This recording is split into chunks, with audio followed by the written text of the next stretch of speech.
يابا شلونكم؟ راح نجيب لنا جدر نخلي بيه شوية حليب، وراح نخلي فوقاه جيمر، قشطة، كريمة، أي شي كلهم يشتغلون، وراح نضيف فوقاه كم قطرة فانيلا، وهمين إذا عندكم فانيلا باودر تشتغل.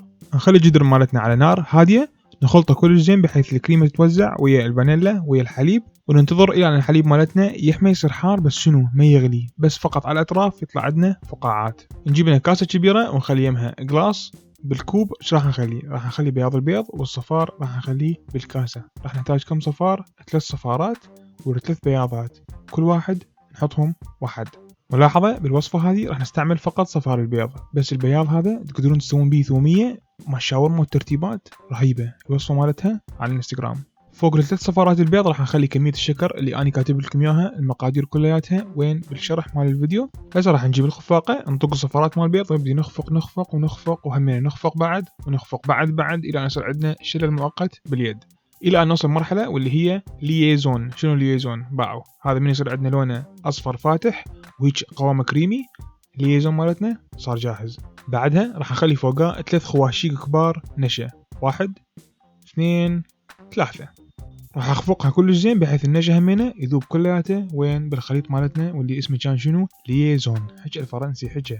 نجيب الحليب الحار مالتنا ونبدي نخلي شويه شويه مع استمرار الخفق. شو نسوي هنا؟ نسوي تمبرينج حتى الحراره مال صفار البيض مالتنا تصعد بالتدريج، ويبقى القوام مالتنا كلش كريمي، وما يصير عندنا بيه قطع هيك صغيره، وما يطلع عندنا اهم شيء ريحه بيض. اذا خليناه بسرعه نطبخ عندنا البياض والصفار كلش هوايه ويصير عندنا ريحه بيض. بعد ما خلينا 3/4 الكمية الحليب، هسه نقدر نخليها بأسرع وقت ونبقى نخلط بيها. هسه لازم نغسل الجدر مالتنا كلش زين، أكيد راح يلجع ما يخالف، غسلوه. وهسه لازم نسوي تنظيفات مال العيد شوية حتى لا أحد يحكي علينا وأمي تقول باع تصور اليوتيوب ودا تسوي فيديو وكل الميز مالتك حليب. نرجع الخليط مالتنا بالجدر ونخليه على نار هادية، وراح نبقى نخلط بيه على النار الهادية مالتنا تقريبا 5 دقائق إلى 7 دقائق، من يصير عندنا ثخين عبالك كاستر. تدرون شنو؟ وهذا كاستر.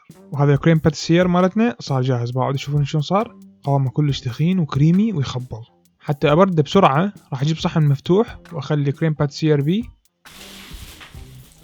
أدري كل فيديو أنا أقولها هذه، بس مهمة كلش حتى التعب مالتنا يروح. نغطيها وندوسها هنا على الوجه حتى لا يصير عندنا هذا القشر ويصلب، وبعدين من نجي نخلطها يروح القوام الكريمي اللي سويناه. صار لنا ساعة.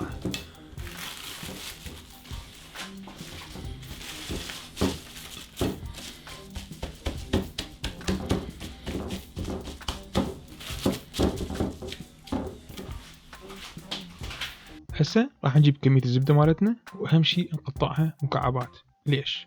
مهم إنه نقطع الزبد مالتنا مكعبات شوية صغار حتى شنو يذوب بأسرع وقت ممكن. يعني إذا ما ذاب بسرعة المي راح يتبخر والوزن مالته راح يقل، فبالتالي تتغير مقادير الوصفة، وإذا تغيرت مقادير الوصفة فشلت الوصفة وتذبوها براسي تقولون شاهين طانا وصفة غلط. فقصوا عدل مربعات ما راح يفشل. الجدر على النار راح نخلي حليب ونخلي المي مالتنا، نضيف فوقها كمية الزبدة، وأكيد لازم رشة ملح ورشة صغيرة شكر صغيرة. ننتظر إلى أن تذوب الزبدة عندنا تماما ويبدي عندنا الخليط شوية يغلي. رأسا نخلي فوقها كمية الطحين ونمسك الخاشوقة نخلط نخلط نخلط نخلط نخلط إلى أن يصير عندنا عجينة متماسكة. لازم نطبخها تقريبا 2 إلى 3 إلى أن شوية العجينة مالتنا تنشف. خلي العجينة مالتنا بكاسة ننتظرها شوية تبرد. بجق أو كاسة راح نجيب بيضتين نطقهم بالكاسة، نخلي فوقهم شوية فانيلا، وهسه راح نخفقهم كلش زين. نجيب خفاقة أو ست البيت أو أي ماكينة تخفق تشتغل. راح نخفق العجينة مالتنا حتى تبرد شوية أسرع، وراح نخلط ونخلي البيض مالتنا بالتدريج. بالبداية راح تشوفون إنه العجينة مالتنا خربت، بس إذا تكملون خلط راح تتجمع ويصير عندكم عجينة تخبل. لا تخافون، بالتدريج شوية شوية إلى أن يصير عندكم عجينة تخبل. وإذا راح تسوون كمية كبيرة نقدر نسويها بست البيت، راح تكون عندنا أسرع وأسهل ويطلع عندنا القوام مال العجينة سموث أكثر. وهاي عجينة الشو بيستري مالتنا صارت جاهزة. تشوفون شلونها كلش كريمي وتخبل. عندي هنا نوزل راح استعمله، هذا قاعد اشوف شويه صغير بس خلينا نجرب شو راح يطلعون. بتولكه راح اخلي بايبنج باج او هذا كيس مال حلواني وراح اخلي بيه النوزل. وهسه راح نجيب العجينه مال الشو بيستري اللي سويناها قبل شويه وراح نخليها بالبايبنج باج كلياتها. نشيل البايبنج باج نخليه على الميز، نحاول نطلع اكبر كميه هواء ما بين العجينه والكيس حتى شنو يصير عندنا قوام مال الكليرز يخبل. هسه راح نشيله ونخليه بالثلاجة. ملاحظة إذا تقدرون تخلوه بالثلاجة ليلة كاملة يكون أحسن والنتيجة مالتنا تطلع أفضل. ليش؟ لأن الطحين يبدي يشرب كل العصارة مال البيض والحليب ويصير عندنا العجين يخبل. هسه راح نجيب صينية، بس راح نسويه راح نقلبها على الوجه، وراح نستعمل الظهر مالتها نخبز عليه الإكليرز أو الكريم باف. راح أجيب ورق مال زبدة أقيسه على الصينية أقصه، وحتى الورقة مالتنا تكون ثابتة. إيش راح نسوي؟ راح نخلي نقاط على الأطراف نلزق بيهم الورقة، مو هواية بس هيك نقاط حتى من أسوي بايبنج العجينة أو الورقة ما تتحرك. وهسه راح نبدأ نسوي بايبنج للعجينة مالتنا. أخذوا وقتكم. ملاحظة تشوفون هاي الشقوق اللي تصير بالوجه، هاي راح تحافظ على شكل الإكليرز ويطلع شكلها مقوس ودائري حلو. لازم تخلون بيناتهم فراغات حتى شنو إذا نفشت ما وحدة تلزق بالثانية. هسه راح نشيلهم وندخلهم الفرن حرارة 175 قد 25 دقيقة. بسم الله. نشوفكم بعد 25 دقيقة. طلعوا الإكليرز من الفرن، راعوا شلونهم، شكلهم حلو، النفخة مالتهم حلوة همينة، والقشر مالتهم كريسبي بيخبل. بس تدرون شنو؟ دا أشوف حجمهم صغير، راح أغير النوزل مالتي وأسوي غير تشكيلة ونشوف الحجم مالتها شلون راح يصير. شيل ذول الإكليرز نخليهم على صفحة. هذا النوزل اللي راح استعمله يمكن راح ينطينا نتيجة أحسن. راح أجيب بايبنج باج وأخليه داخل بايبنج باج وأقصه، وبعدين أطلع النوزل حتى أتأكد إنه ما يطلع من التشيس. لا تقصوا هواية بعدين يطلع أنتو تدوسون العجينة. راح أخلي التشيس الثاني مباشرة داخل هذا التشيس أسهل لي. نرجع نسوي هاي الحركة مرة ثانية ونخلي فوقها الورقة، استعملوا نفسها مو إلا ورقة جديدة. هسه راح أسوي لهم بايبنج، أبقى أستمر بيهم إلى أن أوصل النهاية، ورفعة واحدة سريعة اللي فوق حتى ما تتعبنا ويصير عندنا هذا الذيل طويل. بعدها راح أجيب كوب بمي أخلي بيه صبعي، وهاي تشوفون الحواف الطالعة هاي تحترق بالفرن، فلازم أنزلها وأرجعها مكانها حتى لا تحترق. وحتى يبقى شكلهم متناسق راح أخلي فوقهم شوية آيسنج شوجر أو هذا الشكر الناعم، هذا راح يحافظنا على الشكل مالتهم ويطلع عندنا شوية متناسق. طبعا لو تخلوه بمصفي وترشوه تساوي يكون أحسن. أنا إذا أسوي هيك شغل عليوي هذا.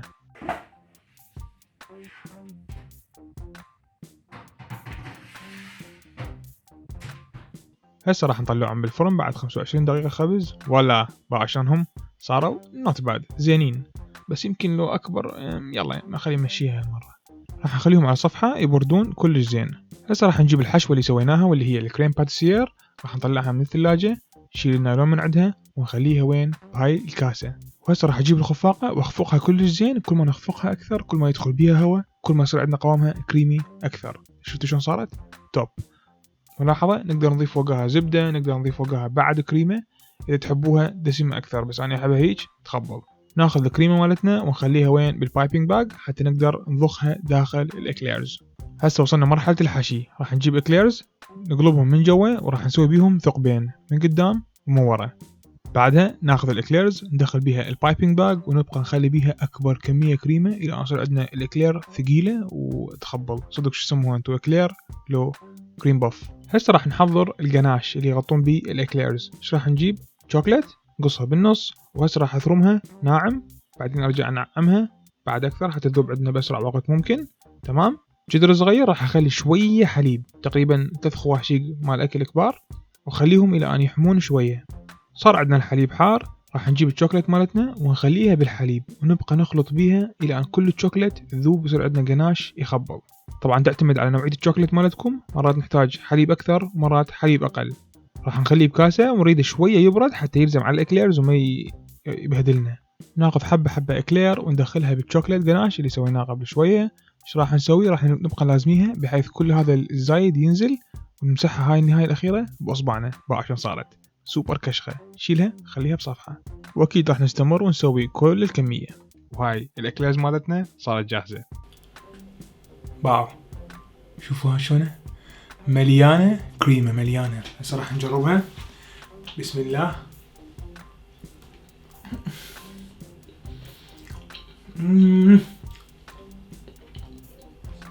رهيبة الكريم باتيسير، العجينة جناش تخبل، لازم تجربوها.